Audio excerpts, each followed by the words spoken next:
বিএনপির অংশগ্রহণ যদি জুলাই গণঅভ্যুত্থানে না থাকতো, এই বাংলাদেশে জুলাই গণঅভ্যুত্থান সফল হতো না।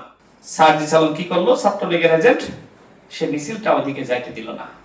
হাসনাত আব্দুল্লাহ নিজে গিয়ে তাকে আনে ডিজেবার সাথে এবং আওয়ামী লীগের এই মন্ত্রীদের সাথে বৈঠক করার জন্য।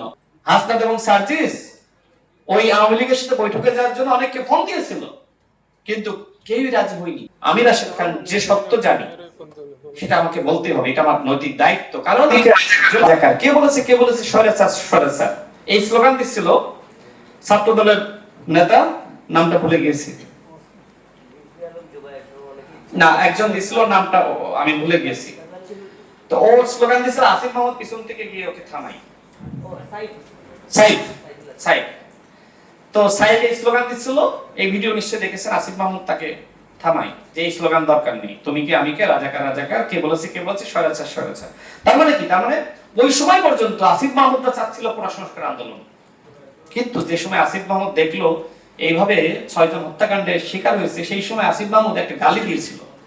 গালি দিয়ে বলেছিল যে ওরা আমার ভাইদেরকে খুন করছে, ওদের রক্ষা নাই। সেই সময় তারা ক্ষুব্ধ হয়ে ছাত্রলীগকে প্রতিহত করার জন্য ওই যে বলল যে তারা কিন্তু রাজু ভাস্কর্যের দিকে যাচ্ছিল, কিন্তু সার্জিস আলম কি করলো? ছাত্রলীগের এজেন্ট, সে মিছিলটা ওদিকে যাইতে দিল না।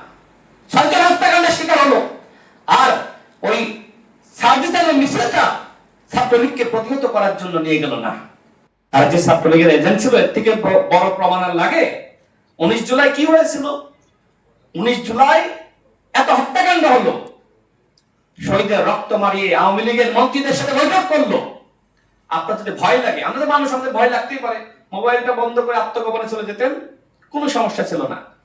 আপনি কিভাবে আপনি এই আওয়ামী লীগের মন্ত্রীদের সাথে রক্ত মারিয়ে শপথ করলেন?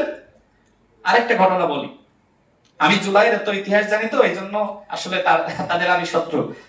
হাসিব আল ইসলাম 3 জন বৈঠক করতে গিয়েছিল, এর ভিতরে হাসিব আল ইসলামের শিক্ষক ছিল কে জানেন?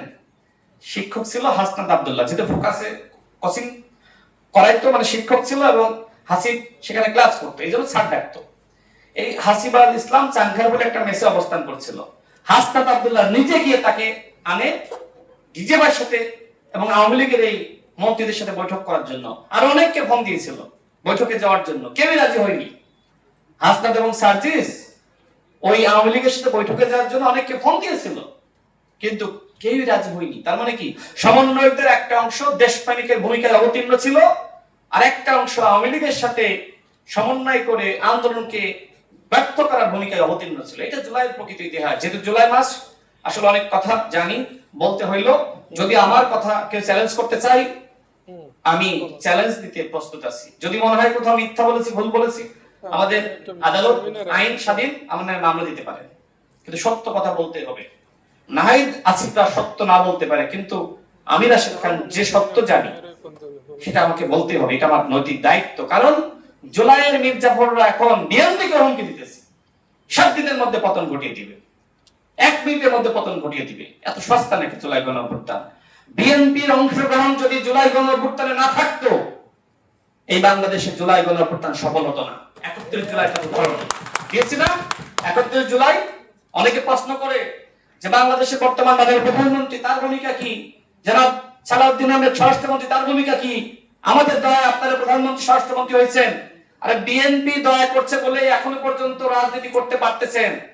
বিএনপি যদি বাংলাদেশে ব্যর্থ হয়, কোথাও প্রোগ্রাম করতে পারবে না? আওয়ামী লীগ যদি ফিরে আসে, তার মানে আপনাদের জন্যই বিএনপির বিরুদ্ধে এই মিথ্যাচার, প্রপাগান্ডা, গালিগালাজ বন্ধ করা উচিত। হ্যাঁ, বিএনপি তো 16 বছর ঠিক আছে, আমরা নিপীড়ন, গুম খুনের শিকার হয়েছি, আমরা তো ঠিক ছিলাম। কিন্তু আওয়ামী লীগ ফিরলে হ্যাঁ বিএনপি আবারও হয়তো জুলুমের শিকার হবে, কিন্তু আপনারা কি রক্ষা পাবেন? আজকে বিএনপির পতন ঘটিয়ে আপনারা ক্ষমতায় আসতে চান। জামাত ইসলামের এমপিদের পারফরমেন্স দেখেন নাই? 6 জন এমপির ইতিমধ্যে আমরা দেখেছি তাদের পারফরমেন্স। জামাত ইসলাম এই যে সংসদে তাদের যে ভূমিকা, রাষ্ট্র চালাইতে পারবে? জামাত ইসলাম বাংলাদেশে ক্ষমতায় আসলে 1 সপ্তাহ রাষ্ট্র চালাইতে পারবে না, এটা মানুষ বুঝে গেছে। সুতরাং আগামী 10 বছর বিরোধী দল থেকে রাজনীতি শেখেন। জামাত ইসলাম এখনো পর্যন্ত রাষ্ট্র পরিচালনায় শিশু। বড় হন। বলছি না যে কখন ক্ষমতায় যেতে পারবেন না, শিশু থেকে তো বড় হইতে হয়।